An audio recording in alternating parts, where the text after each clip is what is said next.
Hello and welcome back to here another episode of my Beekeeping Quick and Easy series. Today I'm gonna talk about bee brood and how a baby bee grows up to an adult bee. So as you may have already heard, begins the life of a bee with the queen laying an egg, which is constantly eating during a few weeks, until she hatches. Also important to know is that the different bee genders a dissimilar time period until they are ready to hatch. The adolescence of a worker bee works the following way.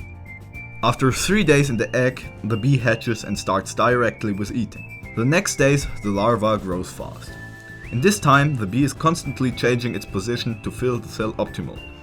After 10 days, the bee pupate and starts to change her building during metamorphosis. In 11 days, the larva changes to an adult bee. On the 21st day after the queen laid the egg, the worker bee hatches.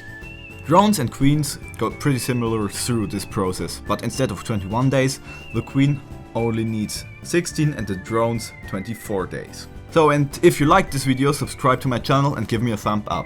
And by the way, I'm now on Patreon, so check this out. Thanks for watching and see you the next time.